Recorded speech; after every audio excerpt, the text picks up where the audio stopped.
Morning and out to school.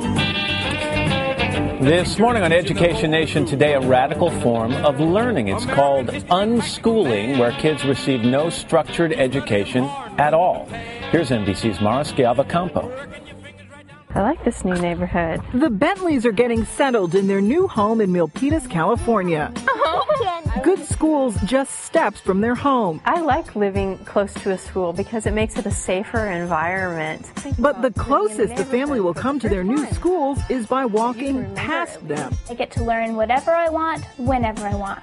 Parents Lisa and Greg Bentley believe in something called unschooling. Even though they each graduated at the top of their high school class, their daughters, Zoe and Tegan, have never set foot in a traditional school. In fact, the Bentleys say the girls are their own teachers. I consider myself a facilitator of my children's education, facilitating our children's learning by bringing the world to them and them to the world without the constraints of a school building. Zoe and Tegan are among the estimated 2 million children considered homeschooled in this country.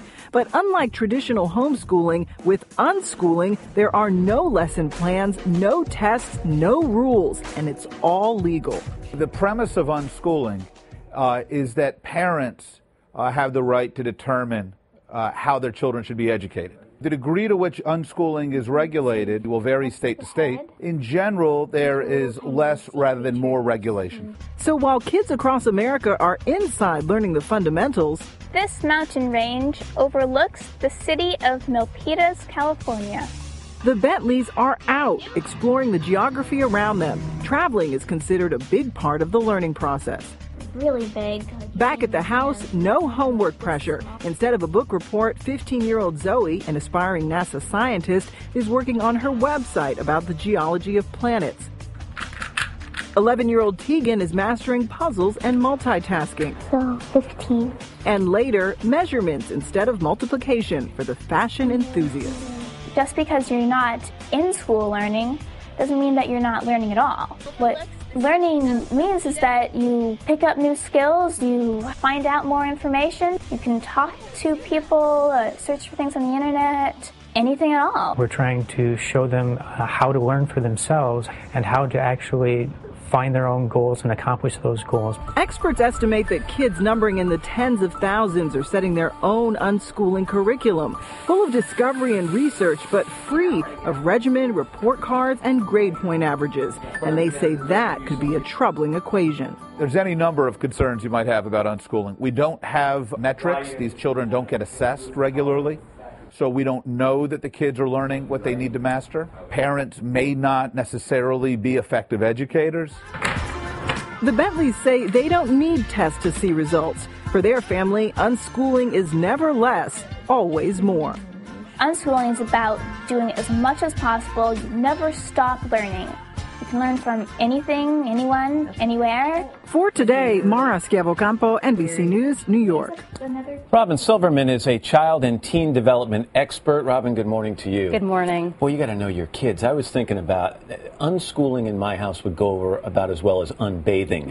It would get ugly pretty quickly. So what do parents need to consider? Well, you do need to know your child. Are they self-motivated, self-propelled individual learners that get up in the morning and go for it? And also know yourself. That parent needs to be involved. Just because you're doing unschooling doesn't mean hands off. It means you get more involved. As I was watching that piece, two things kept jumping into my mind. One is if these kids aren't assessed, in other words, there are no tests, Right. How do we ever judge them and compare them to students their own age? Well, we know these children. The parents know these children.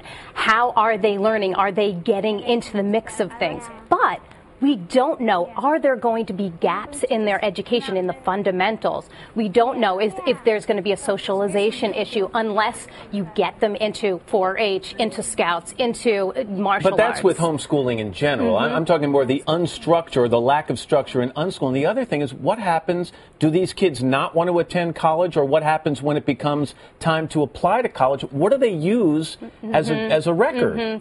They are using their resume, their life and learning resume rather than a transcript? What have they been doing while their peers have been in school? And many of these kids will go on to college. They will go on to higher learning, and they will have to jump through the same hoops, the SATs, the placement tests, as everybody else. But and having never taken tests during their high school and junior high school careers, is that going to be harder for them? It's not always the case that they haven't taken tests. Some of them actually supplement their learning with more structured classes, but some will have to learn how to take those tests. Something else that jumped out at me was that this idea that travel is often a very big part of this learning. Well, that means to me that this is for wealthier people, because a lot of people who are of a lower economic status cannot afford to travel and take time off work to tour their kids around. It's an interesting thing because parents do need to have somebody who's going to be home and going to be involved in this child's learning. You can't just put a child in front of a computer and say, go for it. You need to be out, ready to get your hands dirty and take that path less traveled. What do parents need to know about state-by-state regulations that might govern this? Well, there's very few state regulations that say you have to do this, you have to be tested, and that's one of the problems here.